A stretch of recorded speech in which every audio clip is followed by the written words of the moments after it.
Монгол Улсын 2021-ээс 25 онд хөгжүүлэх 5 жилийн үндсэн чиглэлийн тайлангаа бид нэр хэлцэж байна. Тэгэхээр Монгол Улсын урт хугацааны хөгжлийн бодлого батлагдсанаас хойш нэгсэндээ 5 жилээр бид нэр сонгуулийн циклтэй сөрж үндсэн чиглэлээ 5 жилээр анх удаага гүйцэтгэлийн тайлангаа хэлцэж байгаа жишгэлтэй. Урд нь бол үндсэн чиглэл бол 1 жил байсан. Тэгэхээр энэ урт хугацааны бодлогын ерөөсөө гол үндэс нь бид нар чинээлэг дундаж давхархаа яаж хүн амынхаа дийлэнх 80%-аас дээш байх вэ? Энэ дээр яг хоёр асуулт байна. Эхнийх нь бол нэгэнтээ хэд байгалийн баялагаас хамааралтай оронд энэ баялагын зөв шудраг хуваарлтыг бид нар хэрхэн хийх вэ? Энэ бол үндсэн хуулинд туссан концепт л дээ. Үндсэн хуулиндаа бид нар үндэсний баялагын сангаар дамжуулж тэгш шудраг хуваарлтыг хийнэ. Энэ үндсэн хуулийн үг шүү. Тэр дундаа энэ үндэсний баялагын сангийн хуулиач баталчлаа. Олон жил ярьж бас олон жил маргаж баталсан. Энэ хуулийн хэрэгжилт яг одоо хаана юм бэ? Үндэсний баялагын сангийн хууль тэр дундаа хуримтлалын сандаа бид нэр стратегийн ордын ноогдол ашигын 34% хуримтлуулж хүний хөгжил рүүгээ хөрөнгө оруулалт хийсэн. Тэгэхээр энэ стратегийн ордуудаа хийж байгаа хилцэлд ажлын хэсэг гарсан гэж дуулсан. Энэ яг хаана юм? Энэ хилцлээ бид нэр хийж чадахгүй юу? Энэ үндэсний баялагын сангийн тухай хуулиа бид нэр авилуулж чадахгүй юу? Энэ өөрөө үндсэн хуулиар олгогдсон бидний эрх байхгүй. Хоёрдугаарт буцааг хүний хөгжилтэй холбоотой ер нь бидний тулгамдж байгаа асуудлуудын хэрэв шийдэл нь дандаа боловсралтай холбоотой. Ерөөсөө боловсрал руу хийх хөрөнгө оруулалт буцаад 10 дахин аривждаг. Тэр дундаа татварлагчдын мөнгөөр боловсрал руу хөрөнгө оруулалт хийж байгаа сан бол өөр боловсролын зээлийн сан. 2025 оны төсөвдөр 158.4 тэрбум буюу түүхэндээ хамгийн том дүнтэй батлагдсан. Гэхдээ эндээс маш олон оюутан суралцагчдаас тэдний аав ээжээс байгаа маш том хүлээлт. Энэ 158.4 тэрбум төгрөг хэрхэн зөв шудраг ашиг сонирхлоос ангид эзэндээ очих вэ? Яг энэ 7 хоногт 2 хоногийн өмнө боловсрол соёлын шинжилгээ спортын байнгын орооноос бид нэр боловсролын зээлийн сангийн шинжилгээтэй холбоотой Монгол Улсын засгийн газар чиглэл өгсөн тогтоол батлуулсан. Өнөөдөр энэ 158.4 тэрбум төгрөгөөр олгогдож байгаа энэ буцалтгуу тусламж, зээл, тэтгэлэг 30 жилийн хугацаанд 28 удаа нэмэлт өөрчлөлт орсоор байгаад хүн ойлгохын аргагүй болсон ганцхан журмаар зохицуулагдж ирсэн. Өнөөдөр энэ журмаар энэ нэмэлт өөрчлөлт орсоор байгаад хүн уншаад ойлгохын аргагүй болсон энэ журмаар яваад ахаар асуудал нь нуглаа үсээд дуусахгүй байгаа юм л да. Гадааддод зээлийн иргэн төлөлтүүд байна. Өнөөдөр хит ялгууртай байдал гарсан байгаа л да. Та нар боддоо гадаад зээл авсан оюутнуудын зээлийн иргэн төлөлт 98% байгаа. 98% шүү. Яагаад гэвэл тэд нар Монгол банкны зээлийн мэдээллийн санд ордог. Гэтэл гадаад зээл авсан оюутнууд иргэн төлөлт нь ердөө 4%. Асуудал болгож гаргаж ирснээс хойш 4% болж байгаа. Тэгэхээр энэ өөрөө цаанаа тэр оюутан суралцагчдын эрхийг зөрчсөн асуудал болоод байгаа юм л да. Энэ хит ялгууртай байдлыг хизээ бид нэр зогсоох. Тэр Монгол банкны жигсаалтанд яагаад тэр гадааддод оюутныг ялгаргүйгээр өгч болдгоо юм бэ? Яриад 2 жил болж байгаа. Энэ тэгвэл хэрхэн ажил хэрэг болох вэ? Тэгэхээр энэ дээр бас сайдаас ойлгомжтой тодруулах. Ерөнхий сайд хариулт өгье. Үндэсний баялагын сан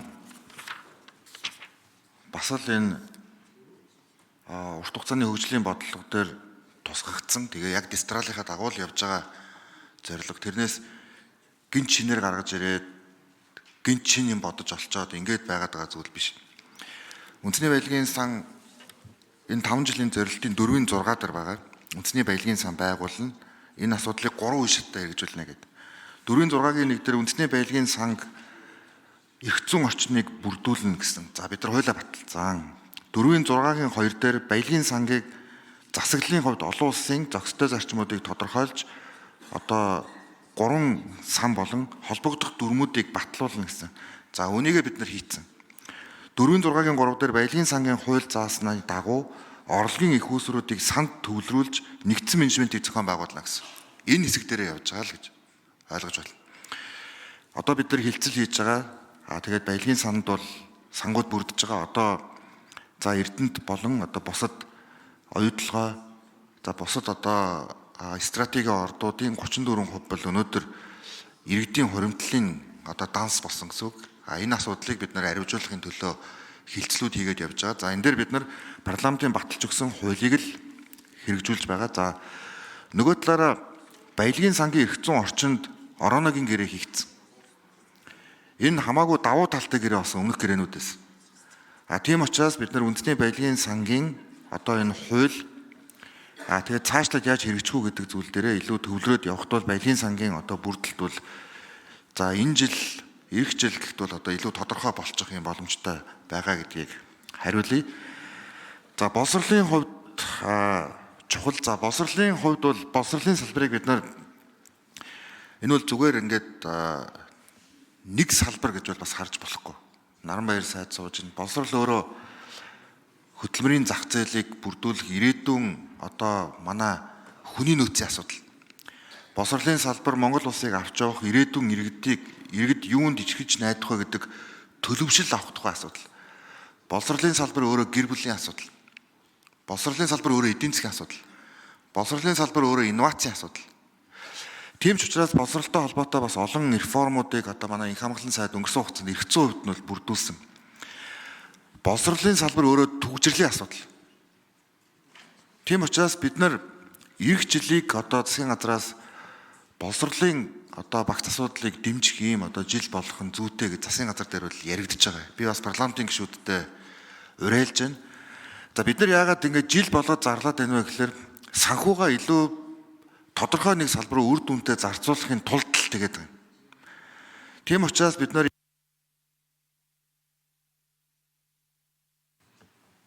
За Наранбаяр сайд нэмж хариулъя. За баярлалаа. Үнэхээр ерөнхий сайдын хэлж байгаачлан хэлсэнчлэн одоо бид боловсролыг бол энэ улс орны ирээдүй энэ боловсролыг бол одоо тэгш боломжийн ийм талбар гэж харж байгаа. За бидний барьж байгаа бодлого бол Инх хамгааллын сайдын үед хийгдсэн одоо сайн энэ ололтуудыг үргэлжлүүлэх одоо эрх зүйн орчин шинжлэгдсэн энийг амьдралд одоо хэрэгжүүлж явах ийм л одоо макро бодлогыг хэрэгжүүлж яваа. За боловсролын зээлийн сангийн тухайд хэлэх юм бол энэ нийтдээ нэг 3728 хүн өнөөдрийн хүртэл яг энэ гадаадд суралцах зээлийг аваад за үүнээс 1040 иргэнийг чөлөөлсөн ийм шийдвэр явж байгаа. За тэгэхээр энэ шийдвэрийн дагууд бол бид зарим нэгэн буцаж төлөгдөхгүй байгаа асуудлыг бол судалж байна. Тэгээд нийтдээ өнөөдрийн байдлаар бол энэ одоо ингээ харахад энэ 1040 иргэний бол 30.4 сая ийм Америк долларын зээл. За нэмэлт 1 минут өгье. За ингээд зээлийн хүү чөлөөлөгдсөн байгаа. Тэгэхээр зэрэг дотоодод суралцсан хүмүүсийн бараг 98% буцаага төлцсөн байгаа юм. Дээр нэмээд тэдгээр хүмүүсийн мэдээлэл угаасаа төв банкн дээр бүртгэлтэй байж байгаа. Яг л энэ зарчмыг бид гадаад сурсан дээр хэрэгжүүлнэ л гэж. Энийг хэрэгжүүлээд явхад бол ямар ч асуудалгүй энийг ойрын хугацаанд бид хийн бүх одоо мэдээллийг өгнө.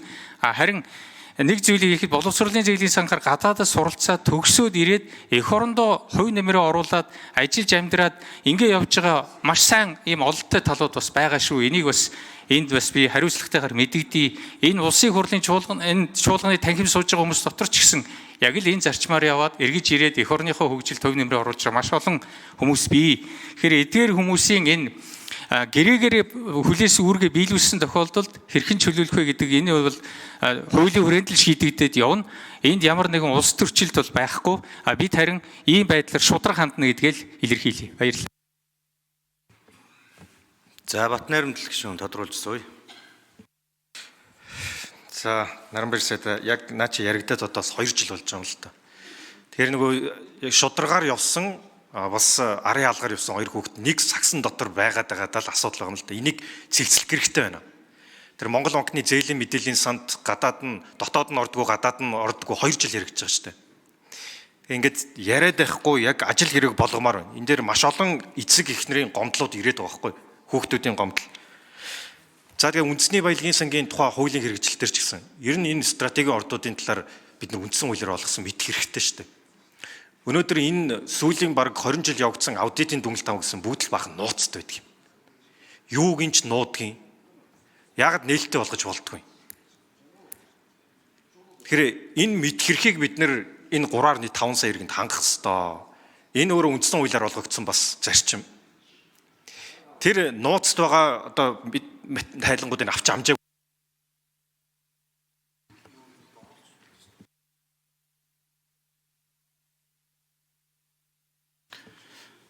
Тэр стратеги ордуудын холбогдлолтой мэдээллийг бас сонсч болно. Туван сайд түрүүн за учрал сайд нэмэлт хариулт өгье. За Монгол Улсын ерөнхий сайдын захирамжаар энэ үндэсний баялагын сангийн тухай хуулийг хэрэгжүүлэх ажлын хэсгийг байгуулад ажиллаж байгаа. За 2007 онд их хурлаас гарсан тогтоол дээр нэгдүгээр авсралтаар нь тэр 15 стратегийн ордыг тодорхойлсон. Жилийн дараа нь нэмсэн. Энэ тогтоолын 2 дээр бол 39 стратегийн ордыг жагсааж бичээд энэ стратегийн ордод хамааруулах нь зөв буруу юу? Асуудлыг их хурлаар шийдэ гэснээс хойш даруй 18 жил болж байна. Одоо.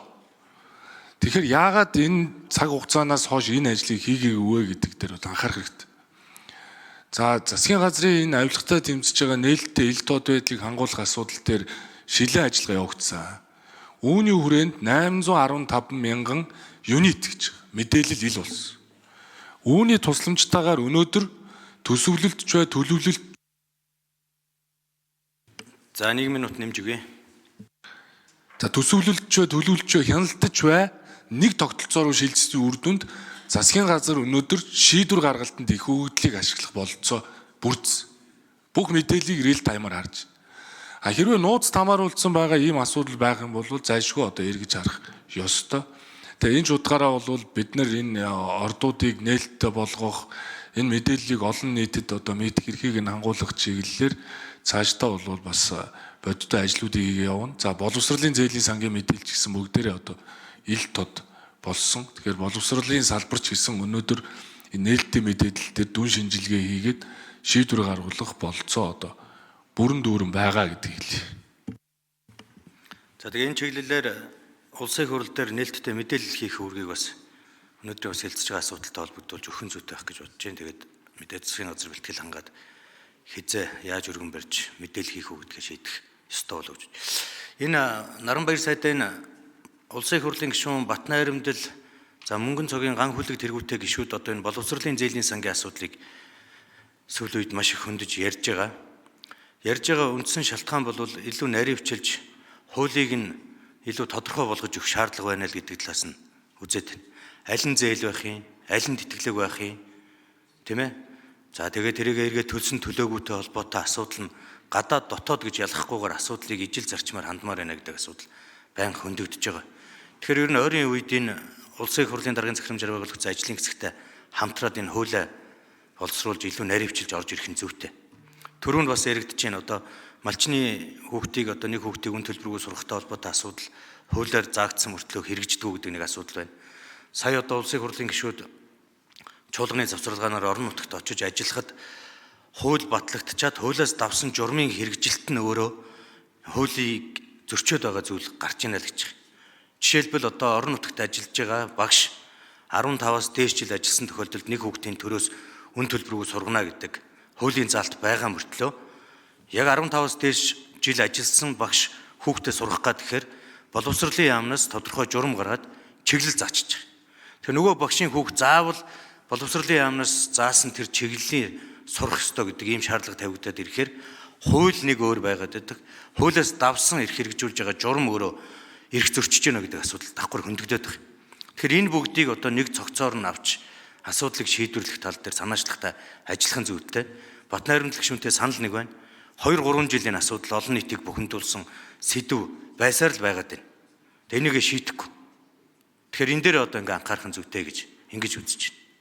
За, цагаан хүүгийн эдэр утгаш асуулт асууя.